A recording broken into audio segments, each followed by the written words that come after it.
I'm nervous. And this thing is mirrored. Okay, we are live. We are live. Okay, I think you guys need to go to my new live emission. I don't know if you can see me. I can't see you. Can you see me? I'm getting pretty flustered. Hey, Blue! How many people in here? I can't even see. Tell them to come. I can't really see them. You see me? Yes. Can you see me on YouTube? Can you guys see me on YouTube? I'm here. You got it. Hey!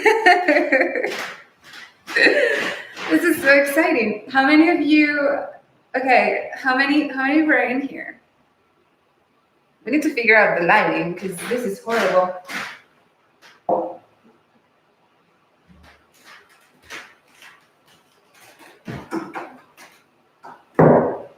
Okay. Maybe this is better? Maybe. Yeah, this is better. Hello, hello. Hello, everybody.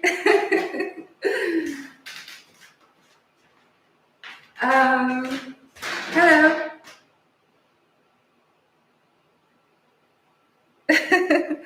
We cannot confirm or deny the existence of a playlist. All right, wait. I think this is a better angle. What do you guys think? What do you think?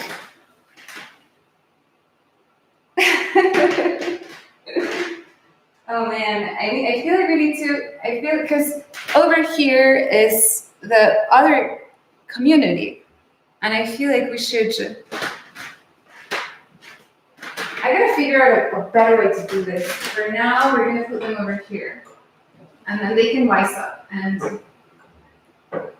kind of, yeah, wise up. There we go. All right. Hello. I want to know how many people are in here. Hold on 1 second.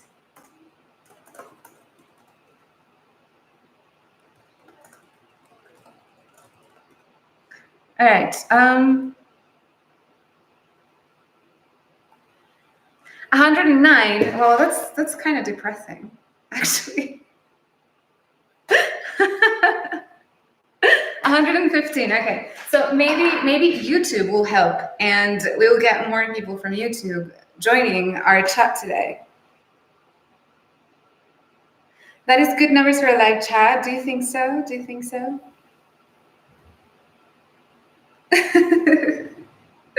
All right, so this is very weird. I want to explain why. So normally when I cam, my camera is mirrored, like not mirrored, but like in reality. So when I do this, it's the opposite of a mirror. And right now, this one is mirrored. So it looks so weird to me. So weird. I'm gonna try and fix it and see. Oh, because I'm not camming from OBS. That is why. I'm like camming straight from my computer. This is interesting, but I would like to go to OBS. So give me 1 more second. I'm gonna log off here and restart this on, no, actually, we're gonna stay here because I don't wanna risk it. And I don't really know, I would have to set up a new one and then half of you would be lost. So for today, being that it is my first day here, we're going to just roll with the punches. I wonder if there is like an option. Oh, I can see how many people are watching. 138.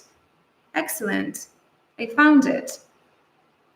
Okay, now I see like over here in my screen, at least, over here is like the number of people watching. Do you see it here or do you see it somewhere else? Because I see it like right here. Hey, Guana. And this one is like the thumbs up. So I want to see if this number is actually working. Can you guys give me a thumbs up so I can see if the number goes up? Ah, 10. We have 10 thumbs up. Okay, if we can get to 20 thumbs up, I will blow a raspberry. 18 already. That's quick. That's really quick. 25.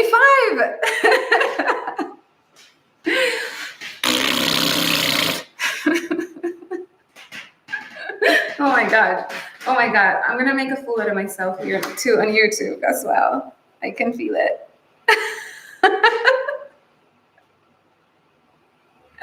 This is terrible. All right. So I had a thing in mind. Too much saliva. Damn. I need better raspberry blowing form. All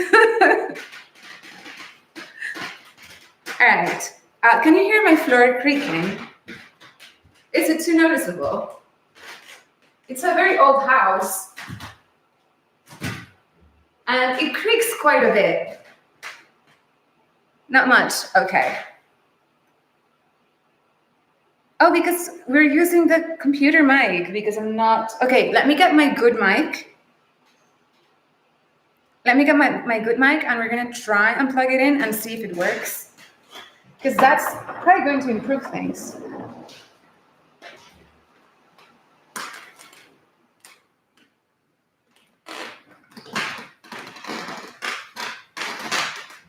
Now, I wish I could find the cord.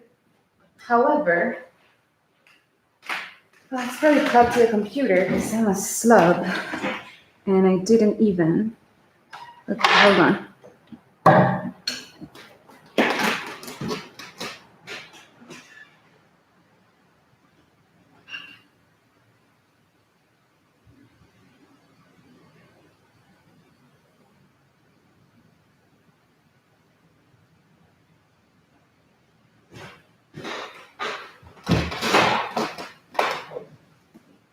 Oh, okay. All right. What is this? A flutter already. Stop flooding my chat. We do not appreciate it. Hello. Okay. Tell me if the sound quality dramatically improves. Oh, who is this idiot?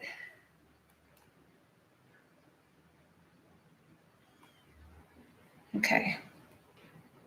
Yeah, I just did. I just did. All right. I'm gonna try. Okay, wait. So, sound. Thank you for being patient, you guys. Patience is so underrated in this world we live in. So, okay, so it's plugged in and it should be working. I don't know why. Has it improved? If I do this, can you hear me whispering? Can you hear me whispering? I have the ASMR goddess. Can you hear me whispering if I do it? No. Okay, so it's not working really. No, okay. So this thing is, I don't know which mic it's picking up, but does it sound good? Do you hear me well? I'm gonna make it a little bit darker in here.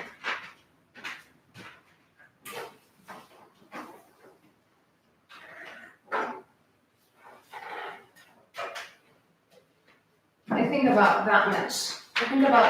Light is good. What do you think? Yes, and then we can close here. Okay. Okay, all right. It's been kind of slow. It's been a slow setup, but I think we're doing good. It's good. Oh, okay, Gary. That's good. That's happy news. So we have 167 viewers, but only 36 thumbs up. What is going on? What is going on? I want to see at least 50. Come on. We can do better than this. We can do better. All right, so let's get to the point here. Let's see. Should I sit down? What do you think? Oh my god.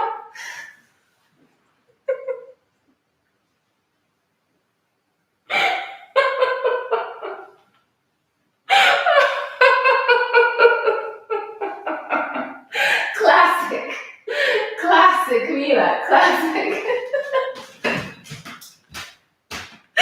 Oh my god. Classic. I just say classic L. Classic. Shut up. Oh my god. Shut up. This is family friendly space. It was an honest to God mistake.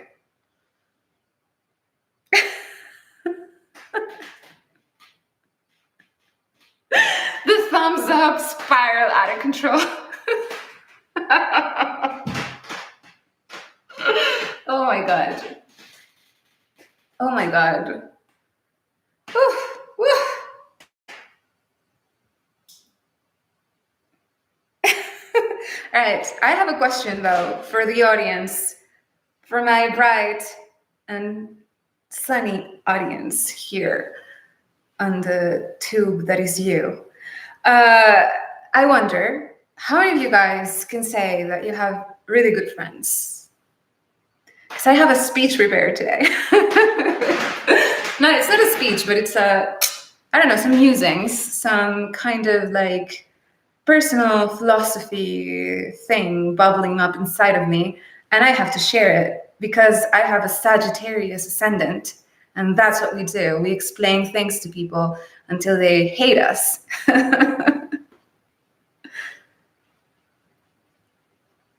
Very few. Everybody hates you. Yeah, I feel the same way you do, Michael. Even though online I'm beloved by the masses, in my real life, like I've never been very lucky with friends. This is true. I've never been very lucky. Hey, Mousy. Oh my God, you're probably not Mousy. You're probably that imposter that pretends that he's Mousy and he's not.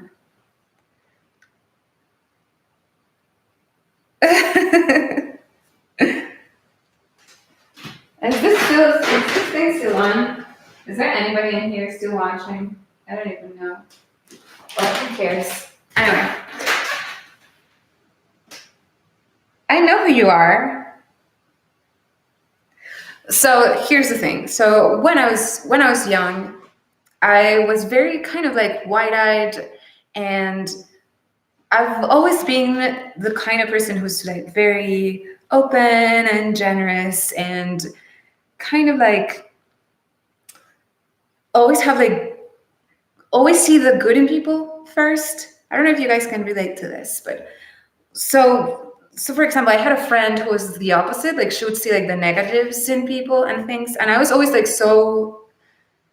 it always kind of like struck me as incredible how she would meet somebody, and after like a brief encounter, she would know like that person's like defects or like problems, sort of, and I would just be like embedded, like I would just be like very in this state of mind where you admire somebody that you just met because you find them interesting or exciting or fun or just novel, and it would take me way longer to arrive to the same conclusions that my friend would arrive at in like 10 minutes. And in a way, I kind of wish that I had that capacity, because even though it makes you a little bit more jaded and it makes you a little bit less happy as a person to be in contact with the negative parts of things, you save yourself a lot of heartbreak. You save yourself a lot of heartbreak. And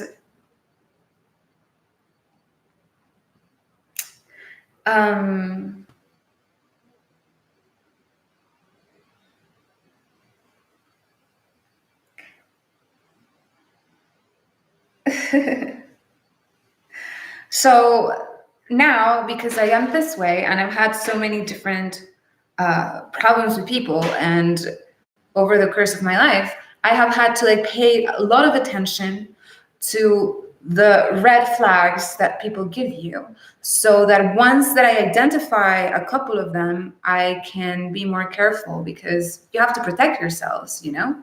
So that is how I started to like notice patterns in people, and how I can now, I think I'm better at telling the gold from the coal, I guess that would be the word.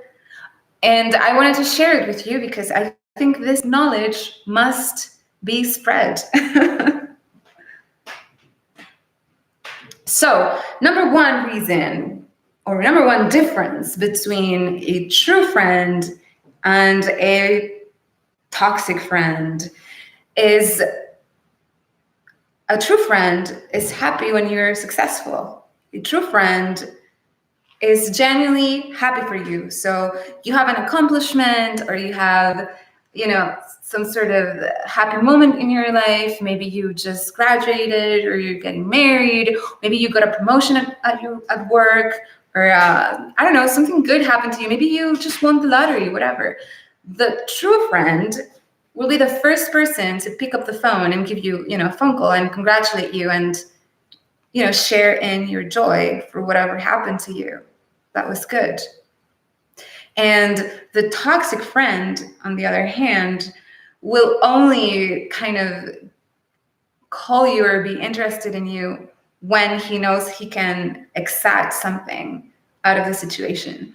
So if you're getting married, he's probably not going to be the first one to call you, or like even show a lot of interest in the situation. But if you win the lottery, he will. You know what I mean? If they feel like they can get something out of it, then they will contact you, and they will be fake, happiness for you. But when there's nothing to gain, then they're missing in action. Another thing a toxic friend does that a true friend doesn't is sometimes they will even feel bad when you're successful, because they're in a competition with you. So to them, when you win, it means that they're being left behind in a way. So whenever you succeed, they feel this feeling. They call it, I think there's a German word for it. I think they call it Schadenfreude. I don't know if that's the right way to pronounce it, but that's the way I pronounce it. Schadenfreude, and it's this feeling of happiness for somebody else's misery. Do you know what I'm talking about?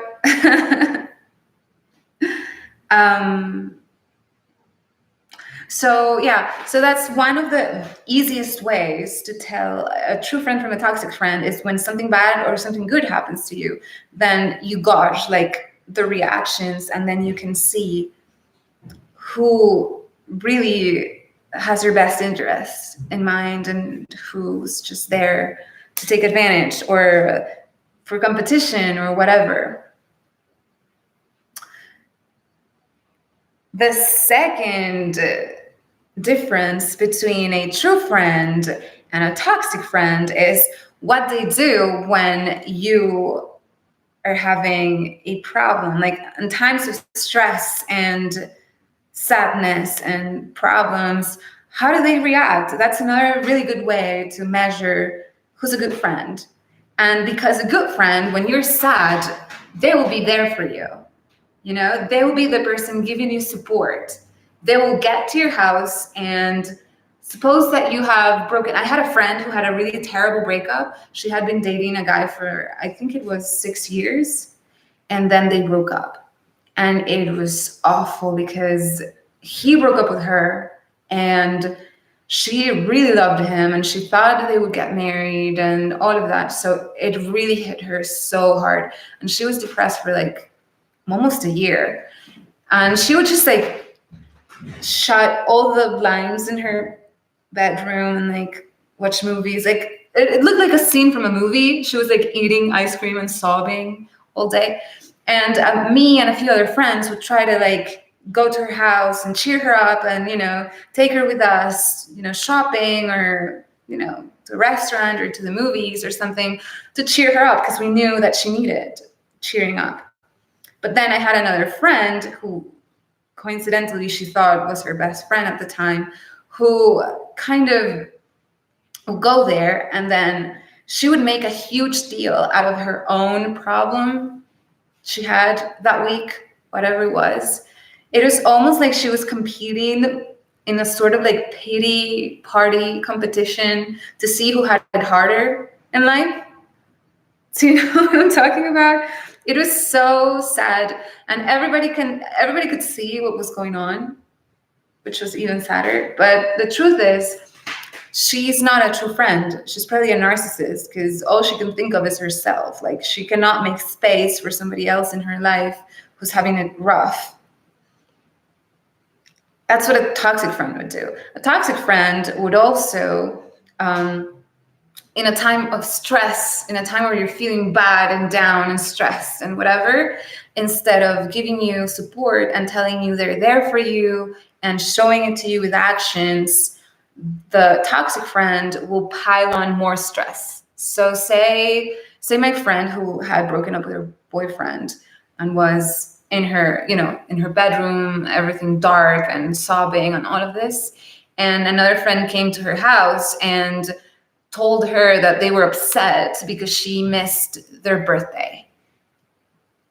You know what I'm talking about? Like, yes, a good friend should remember your birthday, but she's pretty depressed. And do you really think you should pile on even more stress on top of whatever it is that she's going through? That's not nice. So that's another red flag that you can see, like how, and if you see someone doing this to another friend, you can already kind of tell how they are in friendships. So you don't really have to risk your own heart being broken. You can save yourself some trouble.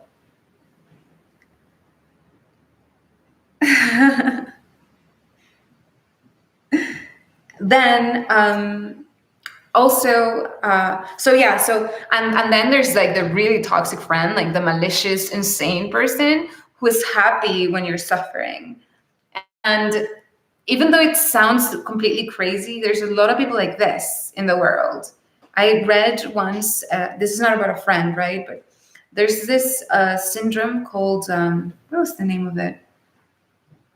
I don't know. They call them, I think like the colloquial term is angel of death syndrome, of these people who like poison people they know just so they would need them more. You know what I mean? I don't know if you guys have heard of any of these cases, but it often happens with people who work in like hospitals or old people houses, the retirement homes, or family members that are sick, and then they discover that it was somebody in their family that was poisoning them all along, just so they would need them more and they would keep them like controlled. Munchausen by proxy, yes. So it's kind of like that. There's some people who enjoy it when their friends are sad or miserable or having a bad time, because that means they need them more, which is kind of pretty disturbed, in my opinion. So a true friend, you'll know them because when you're sad, they're there for you and they are supporting you and they want you to get out of that and they want to help you get out of that and be better and all of this. So when you're happy and when something good happens to you, they're happy with you. And if something bad happens to you, they're not sad with you, but on the opposite, they try to help you get out of that mental state. And so the third difference, the third difference, I don't know if this thing is still on. Is anybody watching me here? I think I'm gonna close this. Yeah, there we go. So it kind of describes the Marnie.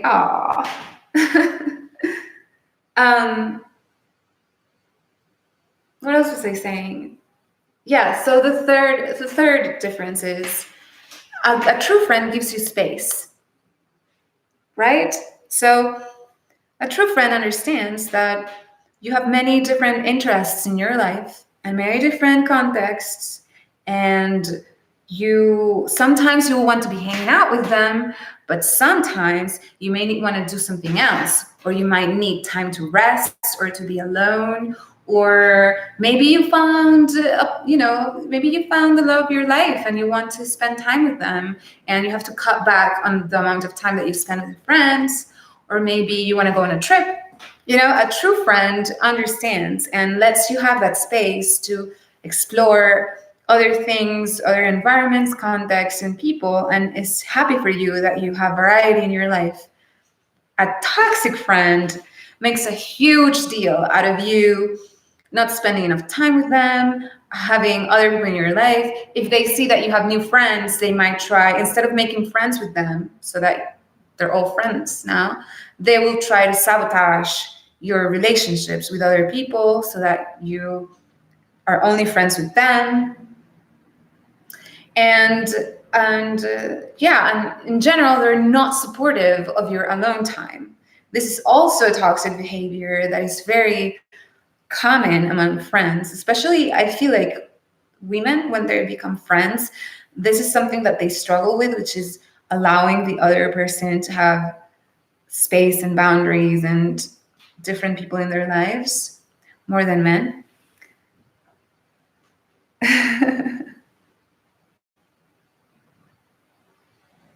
Thank you.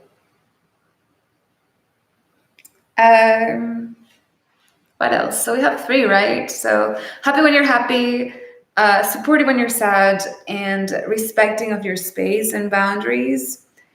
And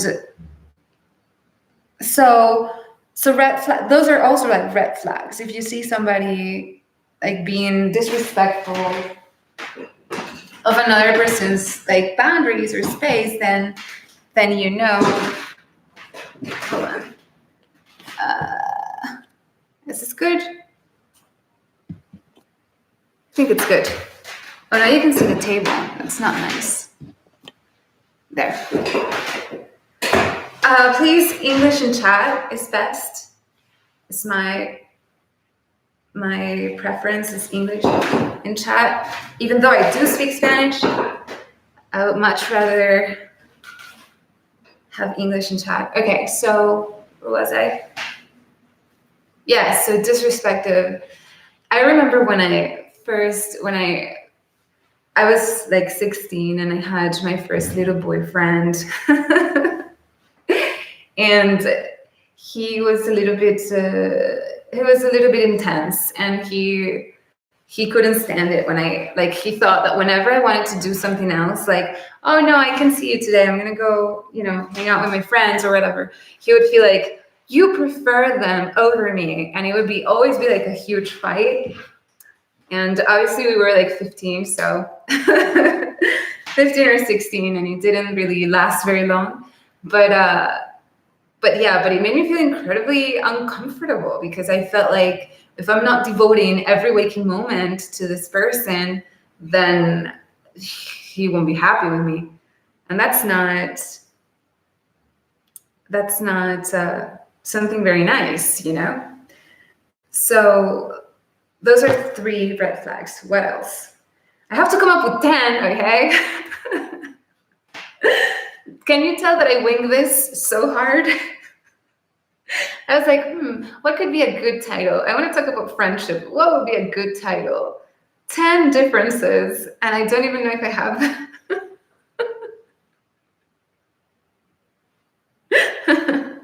All right.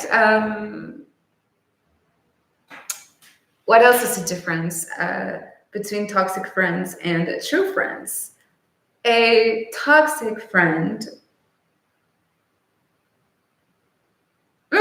I got it. So a good friend, a true friend, is loyal to you, right?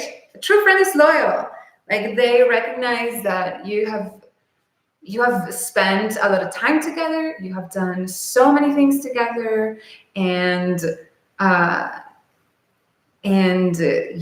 so So they understand that your relationship with them is valuable, and it has more value than other things that might go against you. So because they have loyalty, if somebody else comes, like, wants to harm you, your friend should defend you, right? And this is something controversial. I don't think everybody feels the same way as I do, but to me, it is a very clear indicator of like friendship or non-friendship. So, for example, what do you guys think? I want to know your opinion as well. So if you, and this is like a moral dilemma, but imagine that you have a friend that you really love and you've been friends for a long time, and this person has done things for you and you have done things for them, and nobody's keeping, tally of these things, but there's this like sense of friendship and, yeah.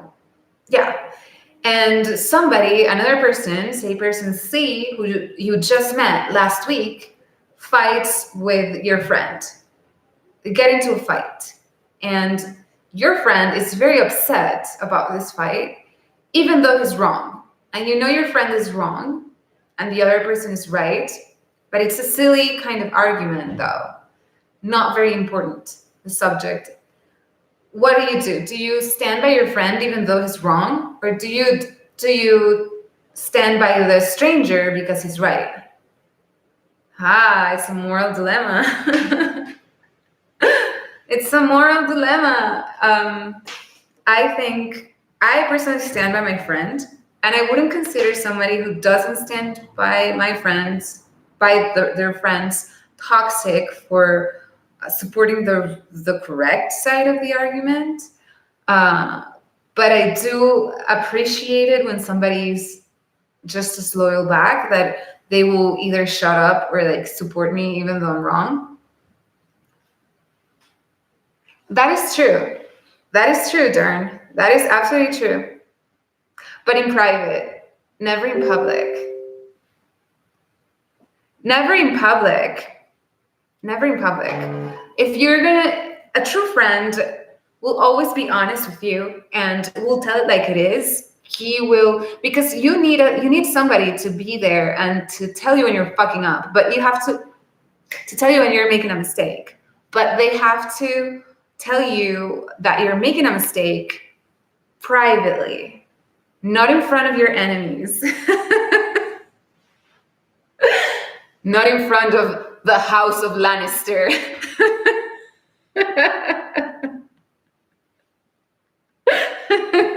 No, not in front of, like, if you're fighting with somebody, your friend has to tell it like it is, but privately. You know what I mean? Not in front of the other person that you're fighting with.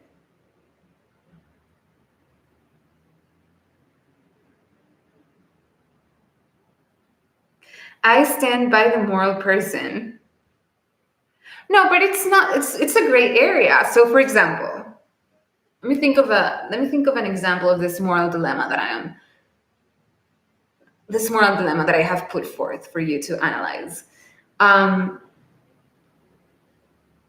Okay, so the case here is you're friends with a couple. No, because then you don't want to get in between a couple. Okay, roommates. So you have a friend who's very close to you, and he has a roommate that you just met 2 weeks ago.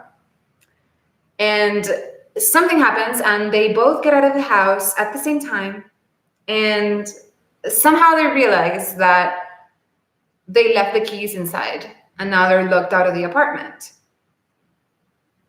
You saw clearly how your friend said he had the keys, and so he should have them, right? But he doesn't. And your friend is fighting with his roommate. The roommate is telling your friend, it is your fault. You had to bring the keys. You said you would bring them, and you left them inside. You are the culprit. You're responsible for the situation that we're in. So you have to pay for the person that comes and, picks the lock or whatever to let us in. And your friend is saying, no. It was, I never said that. And it is both of our responsibilities to keep the keys on us at all times. So you're just as responsible as I am, buddy, and it's not my fault, and we're going to split this. So they're fighting. So you have three options, really. First option is to say, wait a minute, I was there, I heard you, you said you were bringing out the keys. Where are the keys? You left them inside. He's right and you're wrong. Option number one. Option number two is you say, you're both responsible for the keys, really, and I didn't hear him say that, and you should split it. The third option is you just don't get involved and you just shut up. And this is disconnected to whatever you may say to your friend later in private, like, hey, listen, I heard you say that you were taking the keys. You're an asshole.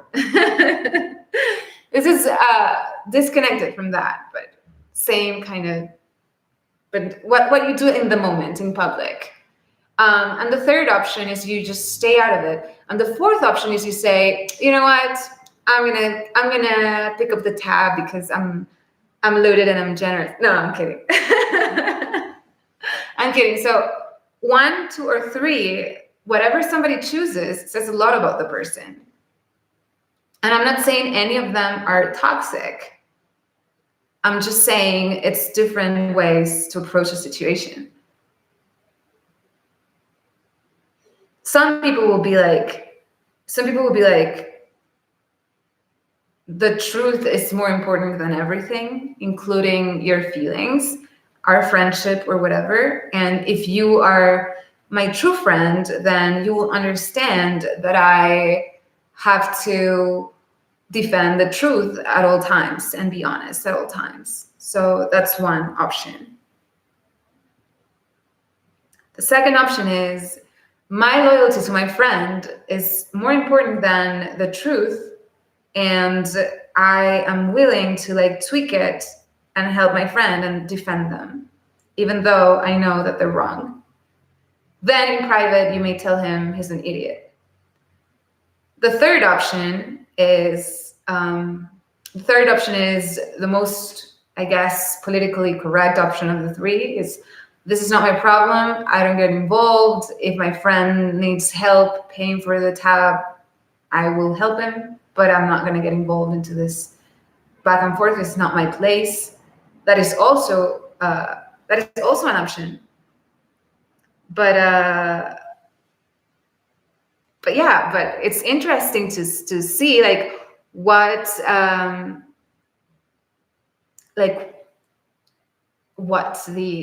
the decision somebody makes says about them.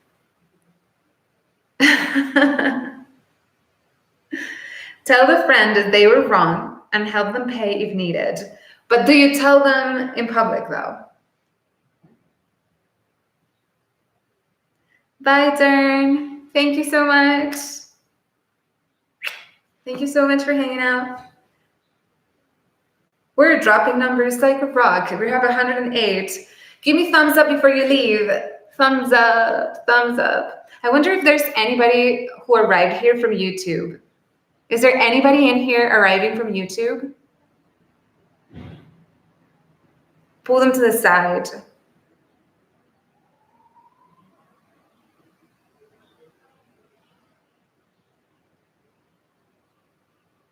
They should both have their own keys on their own key ring. True.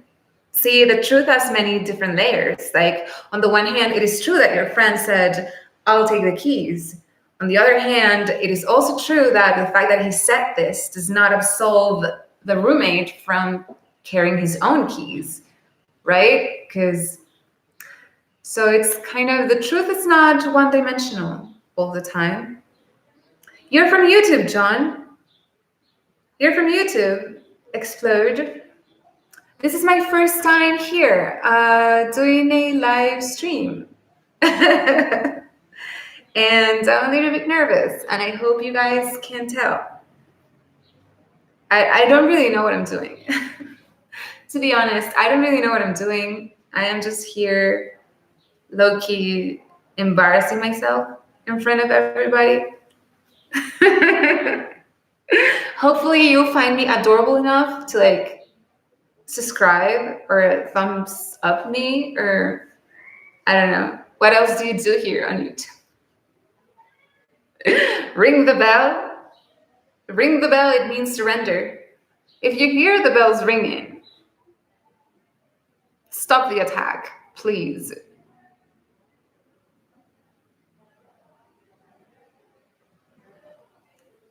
All right.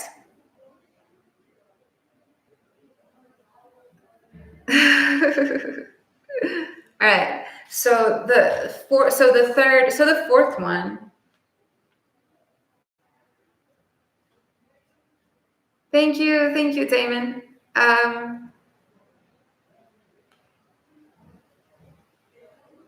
That is very nice of you to say, because I think that's the right thing to do, Damon. I don't know what I would do. Like, I do know what I would do. I'm a sucker for loyalty, and I would never ever like.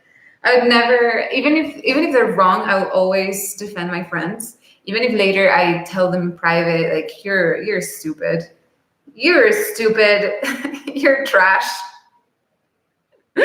I'll always defend my friends. But I don't expect the same though from people. Like, I don't consider people like to be toxic just because they, you know, they don't have the same, like, loyalty isn't that important to them. But it is to me. Like, I would go to hell and back for a friend.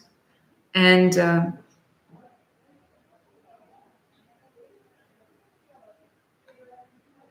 thank you. Hey, Ham. All right. Oh my goodness.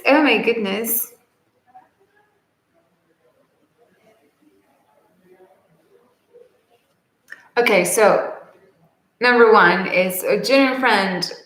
Can we recap? Genuine friend is happy when you're happy, and it's sad. It's supportive when you're sad. And a good friend is respectful of your private space.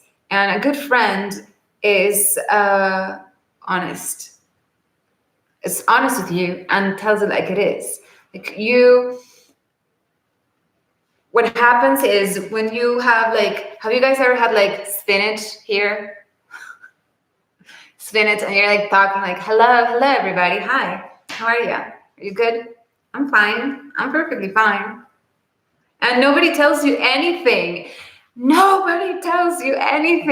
And then 5 hours later, like, after you had the meeting, that super important meeting with your boss and the new company CEOs, and after you like talk to your forever crush and thought you were really suave, you thought you were smooth, you were talking to her and she was like smiling, and you thought she was smiling because you were killing it, but she was smiling because you had spinach in between your teeth and nobody told you. Has this ever happened to you? It has never happened to me, but it could happen to you if your friends suck. Because nobody's going to tell you that you have spinach in between your teeth so you can fix the problem.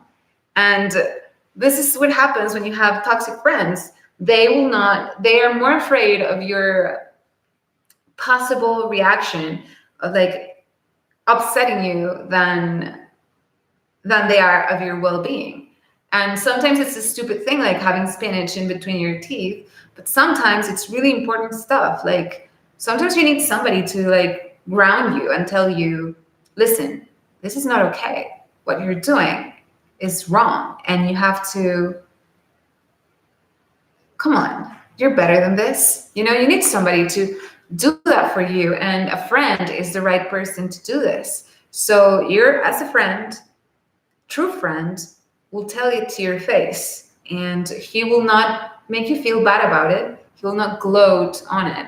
He will not hold it against you, but he will tell you, or she will tell you.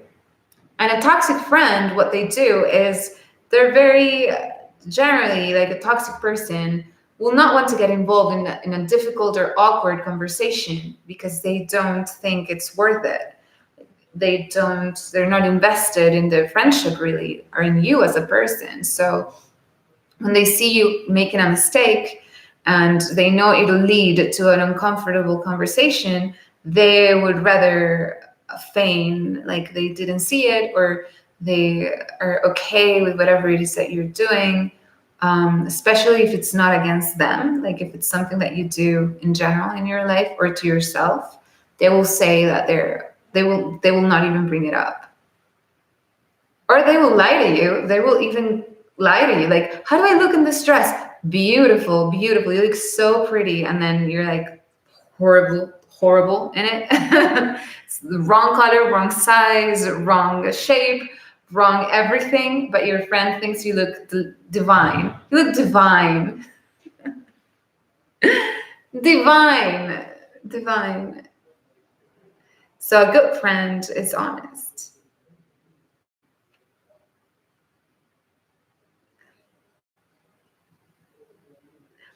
A good friend, divine.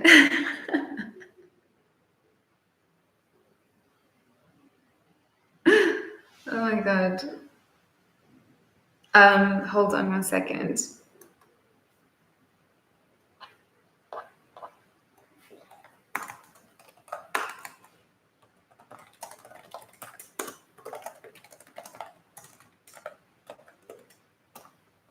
Okay. Does this pair of jeans make my butt look fat? Oh no, honey. They make your behind look bodacious. Like, and you leave the house looking like a clown, and they're like, "This is okay. This is fine."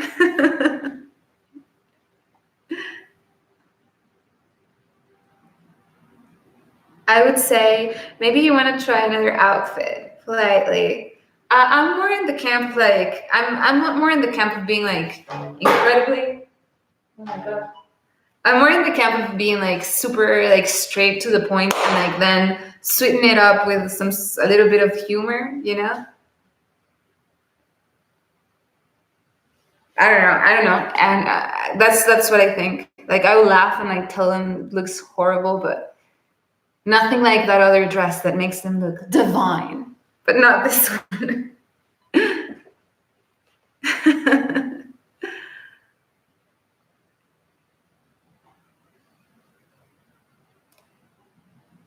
um, so yeah, so that one, and then a true friend, like another difference between a true friend and an imposter.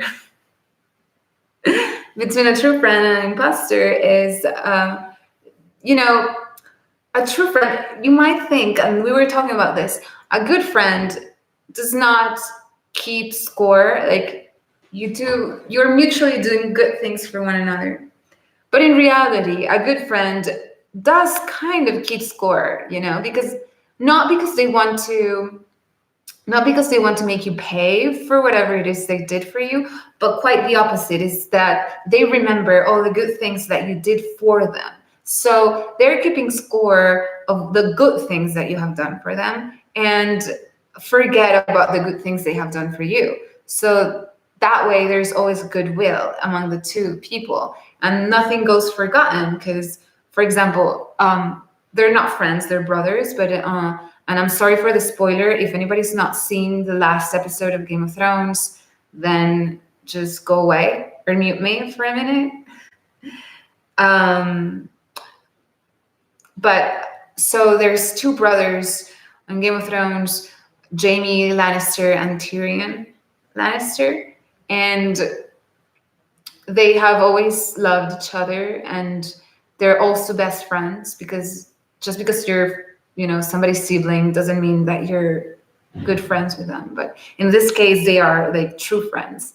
And so when Tyrion, so Jaime Lannister saved Tyrion's life many times, and finally on the last episode, Tyrion got a chance to return the favor, and he risked his own life to do this and to free his brother from captivity.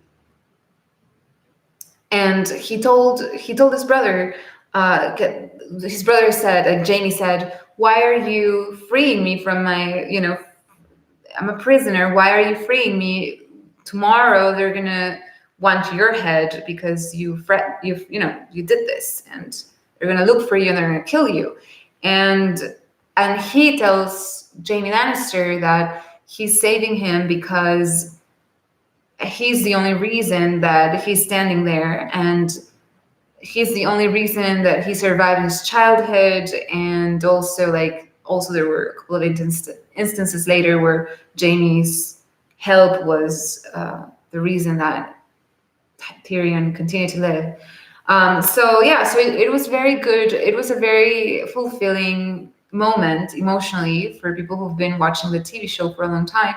And that's how a friend should be. If you say, no, let's not keep count, let's not keep tally on the good things that we do for one another, that is good. But what if the moment comes where, this other person has done a lot for you, and the moment comes, and because you're not keeping count, then you don't do what you have to do for them. Like, obviously, hopefully you'll do it anyway, naturally. But sometimes if the risk is high, or what you have to give up to help them is big enough, then you might not want to do it.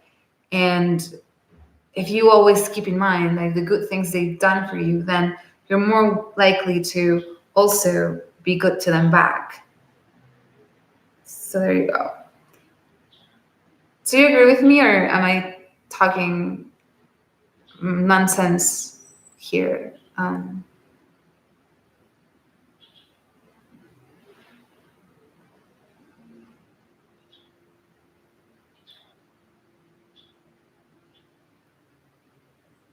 If you ever watch the show Blue Bloods, that is how I perceive people should be, like the Regans. I haven't watched that show. I didn't even know it existed. I don't know what it is about.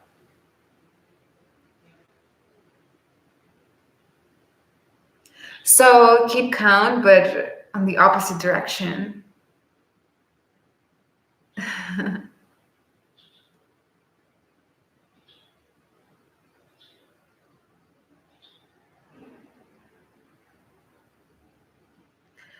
Keep count means that you don't feel like you're owed something. No, but you still do keep count of the things you owe as a good friend. Like, you don't keep count of the things you have done for other people, because I had a friend who had a notebook, and it was the most awful thing that I've ever seen. She would write down every single thing she would do for other people down on the notebook. And then she would write down, like, for example, it was so-and-so's birthday, and I gave them a gift for the value of so-and-so. And she would write all of this down so that when the moment came to repay her, she knew if it was even matched the record of what she had done. Very cold and calculated and awful. No, but I'm saying it's the opposite. Like, why not keep a journal and write in it all the good things other people do for you, so that when you have a chance, you can do something nice back. This is another way of keeping count, just the opposite way,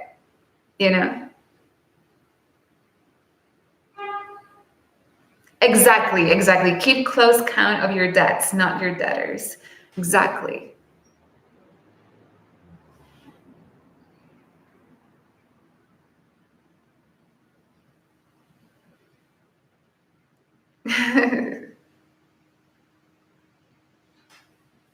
No, I've had a lot of disappointment with my friends in my life, for many different reasons, some of which I have spoken of right now, and some of which I haven't.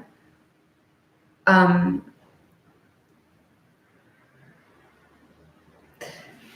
I feel like it's very hard to find a good friend. A good friend is very hard to find, for me at least. And I know each person is different, and we come from completely different cultures, and you guys probably have a different experience because most of you are men. I don't think I've seen a single woman in here. Is there any ladies in the room? Any ladies? Are there any ladies in here?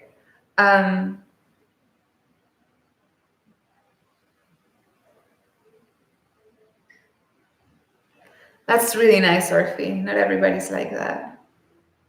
There was 2 that you saw, 2 women. So yeah, I think. Oh, we're dropping and dropping. This is how you know, like, if YouTube has like organic traffic, or if you're just depending on the people that you brought along. Because we when I started, we had, I think we reached 150 at one point, but now there's just 93 people left. So, and I think most of the people in here were brought here by us. I don't think there's many people from YouTube in here. I don't feel. Winter is coming.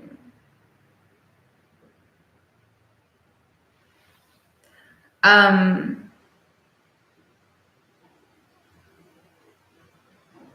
have always lived by the old saying, never give more than you can live without. Oh, that's a good piece of advice.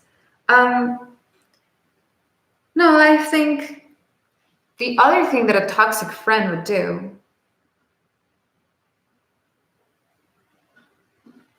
the other thing that I think, I don't know what the true friend counterpart to this is, but the toxic friend will always, the toxic friend will sometimes do good things for you and then use that as kind of like a way to keep you kind of indebted to them in a way, so that you always feel that pressure of because he did so much for you, yada yada, then you have to be this and that, or you know what I mean, like as a manipulation tactic. This is a toxic friend, will do good things for you, hoping that, you know, I don't know. Do you know what I mean?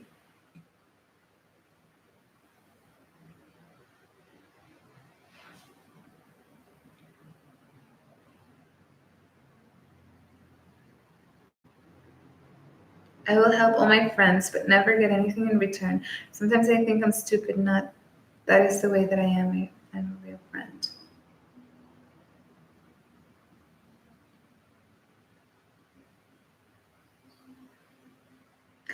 Toxic friend, no, but there is a type of toxic friend, the master manipulator, who will be incredibly generous and good.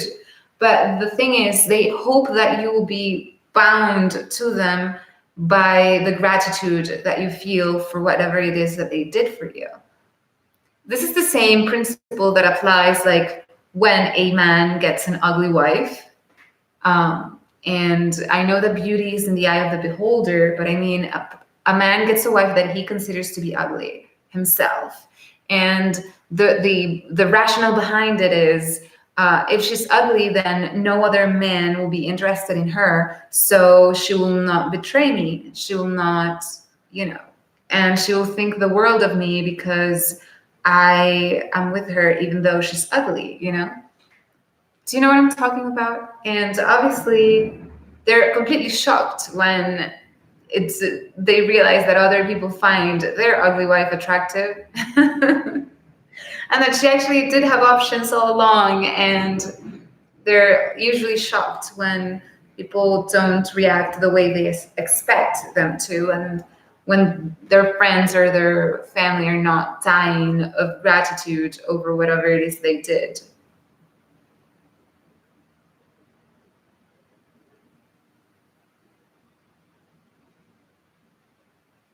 But she sure can cook. There's pretty ladies who can cook. There's pretty ladies who can cook too. You don't have to get an ugly lady so that. A few years ago, I lent a friend $3,000 so he could buy a car, and he ghosted me. That's not good. That is, I would categorize your friend as a toxic friend. Actually, I would put him in the scammer category straight up.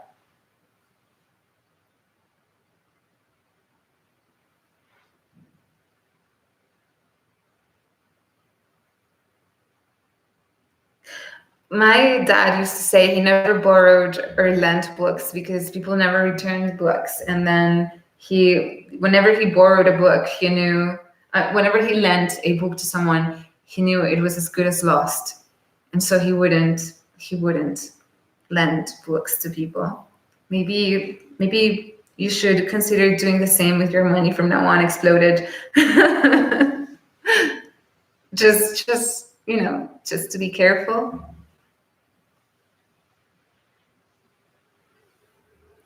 Remember that song that says, if you want to be happy for the rest of your life, get an ugly woman to be your wife?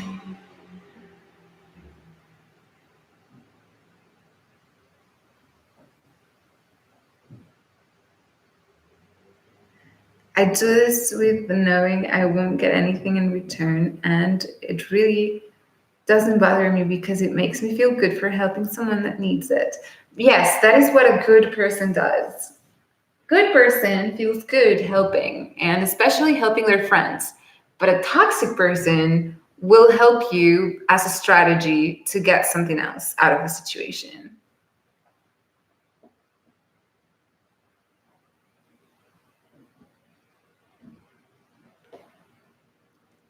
People don't return the paper.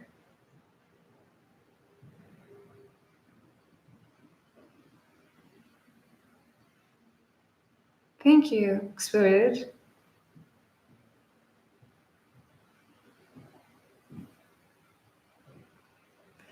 I have a tradition. Every year, my birthday, I share my pieces of cake with the true friends only. I share my cake with everybody. I love to get, no, truly, it is the saddest thing. I love cake. My favorite thing in the world is Nana, who's my dog. But the second favoritist thing in the world for me is birthday cake. There is nothing that I love more than a good birthday cake. You know what I'm talking about? The sponge cake filled with like some sort of filling, and then the how do you say this? The sugar coat thing around it. Confection? No. Whatever. My favorite thing is birthday cake. But I'm a very kind of lonely person. I don't have family or friends. So, well, I do have friends now, but I didn't have friends back then. So on my birthday, which is coming up, by the way, my birthday is June 1st. It's actually June 5th, but I celebrated on June 1st on the other website. So I hope that you are all there on June 1st. Anyhow, my favorite thing in the world is a birthday cake. So back then, I used to get myself a birthday cake for my birthday. Problem is, the smallest birthday cake is huge, and I'm just one person and a dog.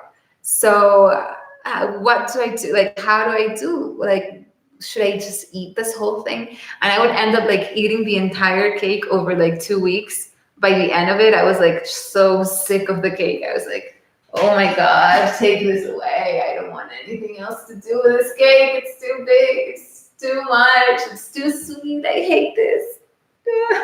I'm never going to have a birthday cake again. Bye, Earthy. Oh, and my birthday, you mean? Oh, okay.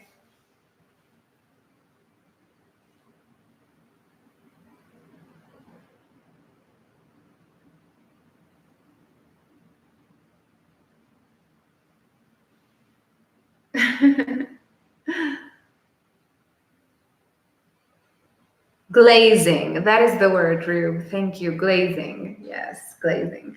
And you know what I would do if I didn't do what I do, I would be a chef. That's what I would do. I would be a chef, I would go to school to learn. The thing that I really like is desserts. So I would go to school to learn how to make desserts. And I would be a chef, dessert chef. That's what I would do.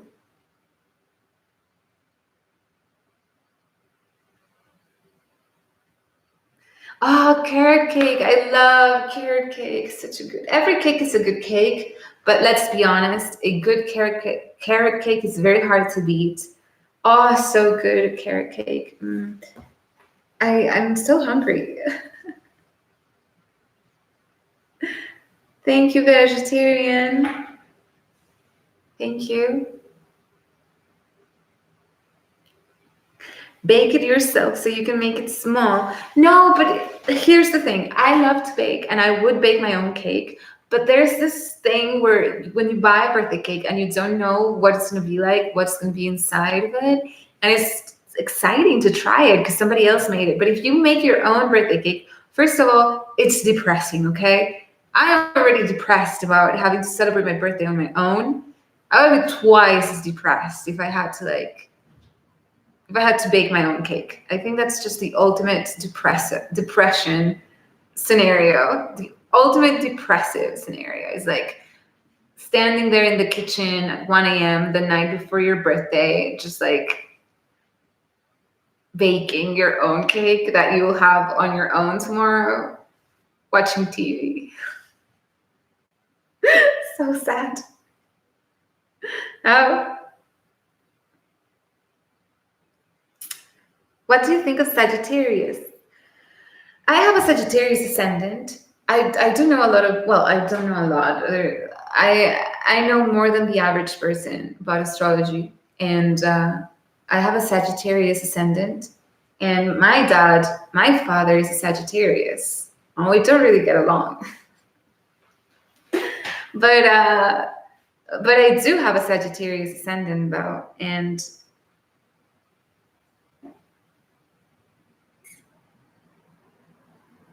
happy birthday, Mr. President. You are what you eat, some say.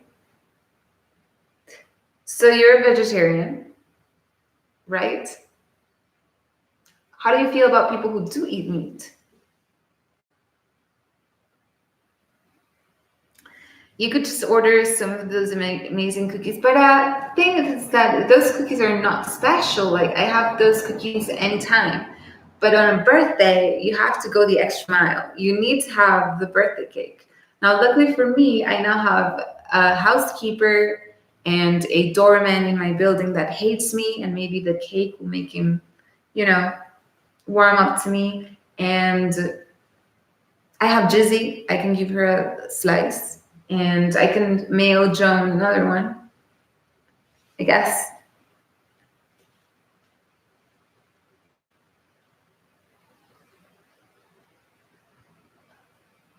I'm getting so hungry, so hungry.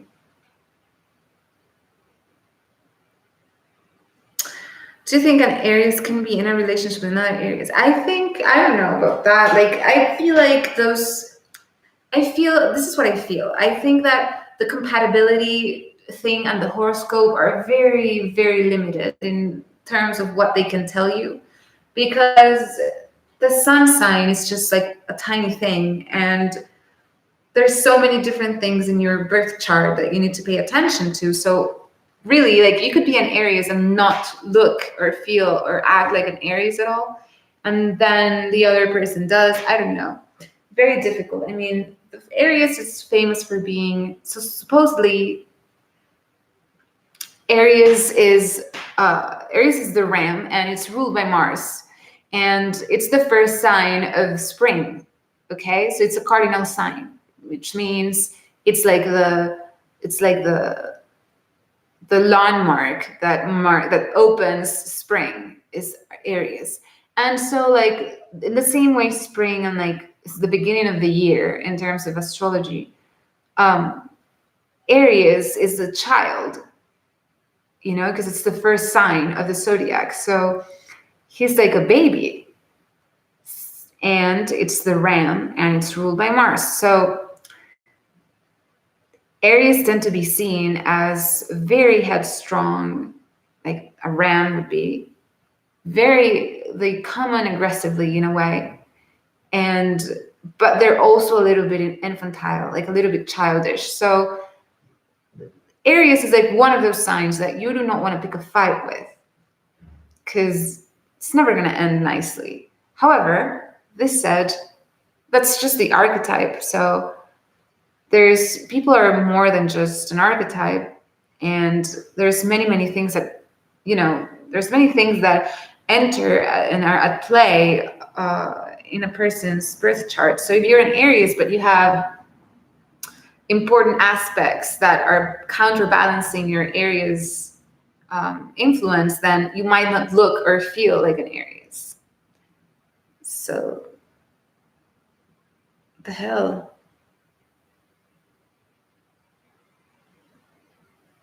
My father also started eating cadavers again. Meat eaters are usually more aggressive and less humane than meat eaters. Some meat eaters are cannibals. Hope that answers your question. Ugh, ugh, ugh. You guys are so boring. Like, vegetarians and vegans who are like pointing the finger at other people just because they don't share your own personal beliefs and value system. You guys are everything that's wrong with the world, and you need to have somebody tell you these truths to your face. You, sir, are not a perfect person, and you are not special and unique because you're a vegetarian. You're not better than anybody else for being a vegetarian, okay? And the fact that you're judging other people for not being a vegetarian like you are just goes to show like how close-minded and nasty you truly are. So get out of my chat. Go away. Go away. Ugh.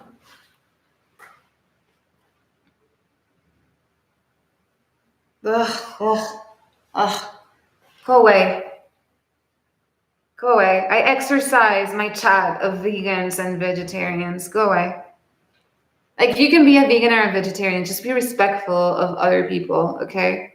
Try to be just a fraction of the respect that you show to animals, show it to people, to fellow humans, okay?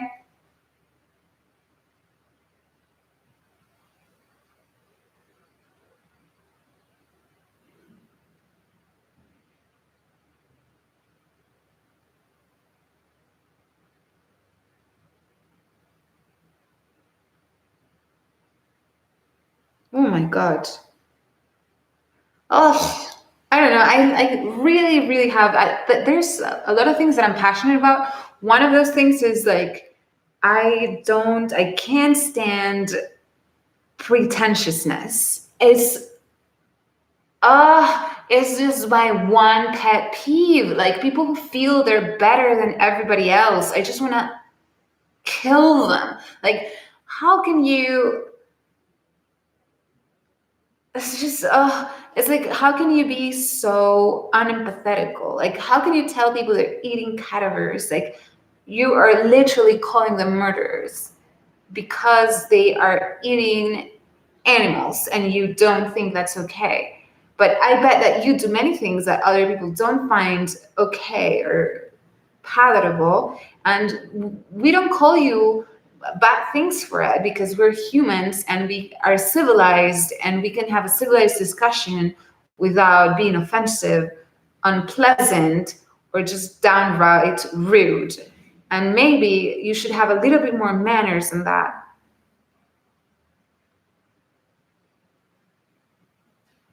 Hello.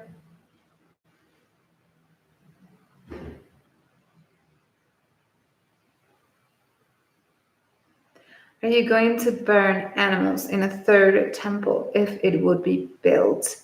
What are you even talking about? This guy's deranged. He's deranged. Something's not working in here. There's something in between your two ears that's kind of like broken. Go get it fixed.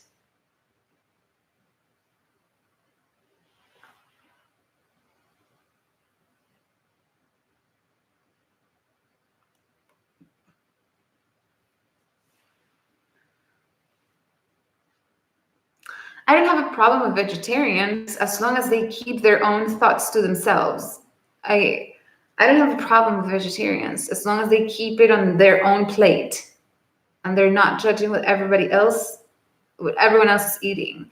I'm not a fan of meat and chicken. I am a fan of fish though. I eat a lot of seafood. I love fish. I love shrimp. I love all of these things. And it would never ever occur to me to call somebody a murderer because they're eating something that I don't approve of. And I would never ever judge someone's human quality based of that. It's just so stupid. I have met so many vegetarians who were like really not very nice people, and I have met many people who eat meat who are wonderful. So there you go.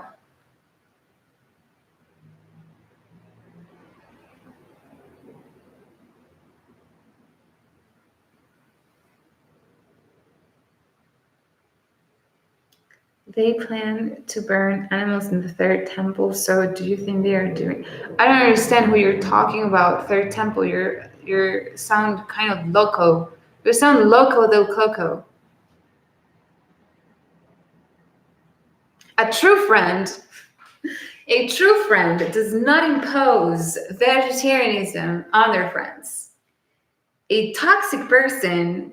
No, here's one thing though. A true friend always assumes good intentions on you and will never assume that you have an ill intent when you talk to them. Good friend always assumes a good intention. Until proven otherwise, a friend will always assume that you have a good intention. They will not be looking for reasons to get offended. That's what a good friend does. Toxic persons like constantly looking for reasons to be offended and to feel wronged. So if you're talking to them, they will be nitpicking everything you're saying and like looking at it with like a magnifying glass and being like, well, I don't like this that you said because it hurt my fifis. You know what I mean?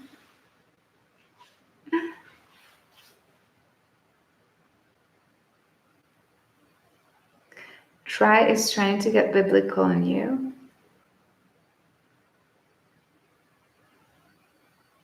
That is true, Damien. What are your thoughts on esotericism and occultism? That is a very complex and long subject to talk about, and I could, but not today. But not today.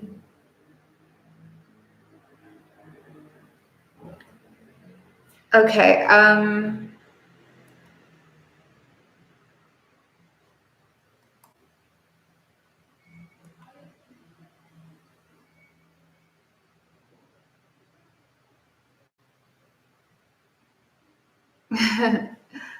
All right. I think this is a pretty good stream for a first time kind of like YouTube live hangout.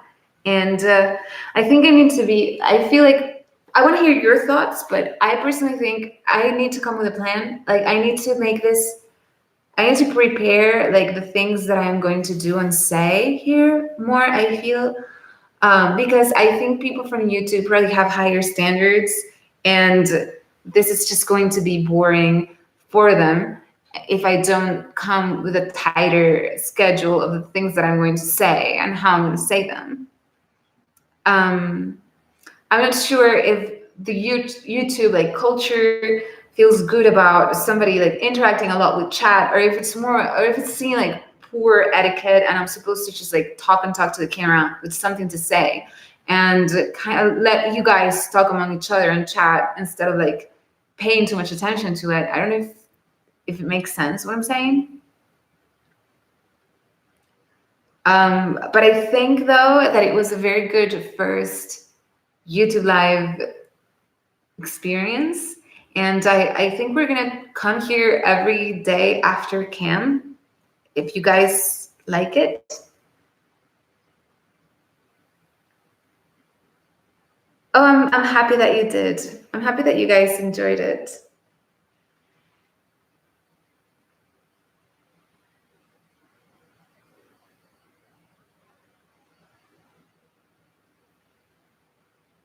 I think the whole reason for live is so you can interact with the chat. Yeah.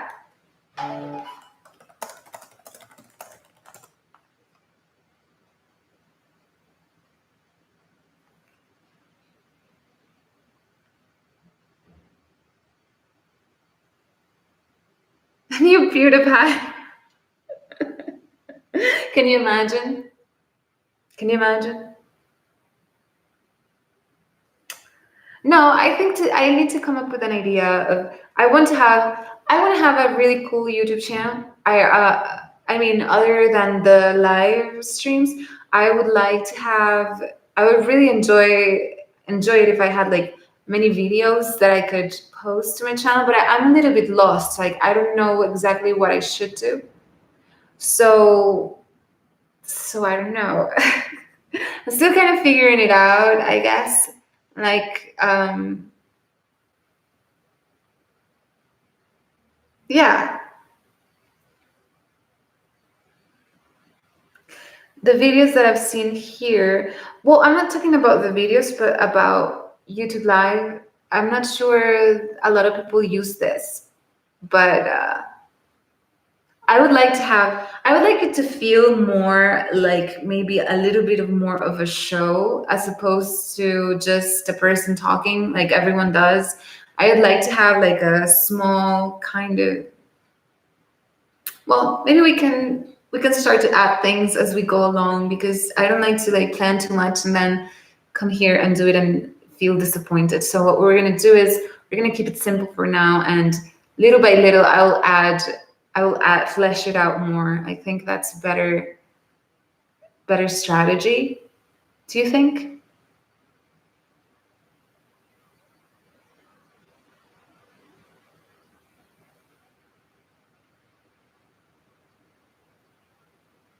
Use one or two topics you would like to start from cooking, and I don't travel enough to do like a travel YouTube channel.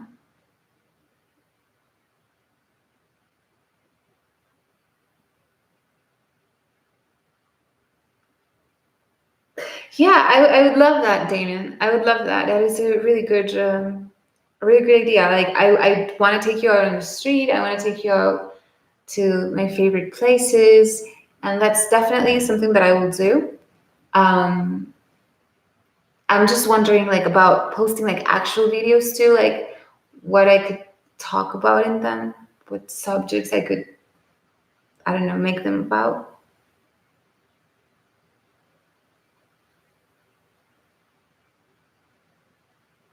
Yeah, we will see. We will see what comes out of this. Thank you so much, everybody. Thank you so much.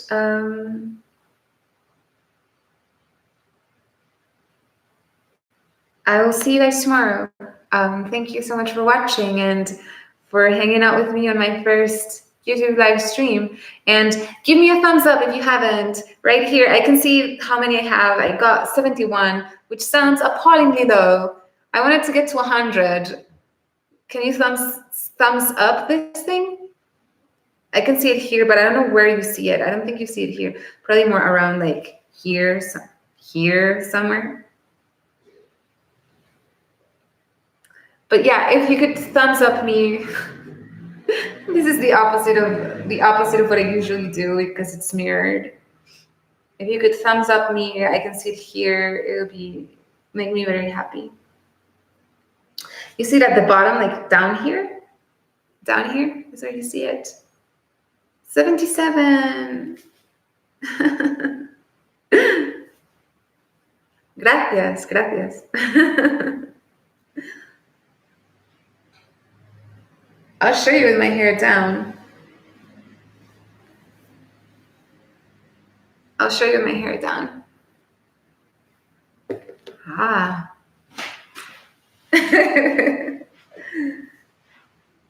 This is how it looks down. For the curious.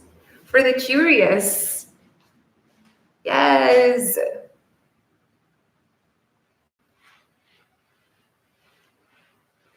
Yeah, it's a new kind of thing for me, the bangs. Not sure I hate them. Not sure I entirely hate them. Kind of like them more like this. Like, thank you so much. Thank you, everybody. Have a good day, and I will see you tomorrow. Same place, same time. You recognize me. How wonderful. Bye. Bye-bye.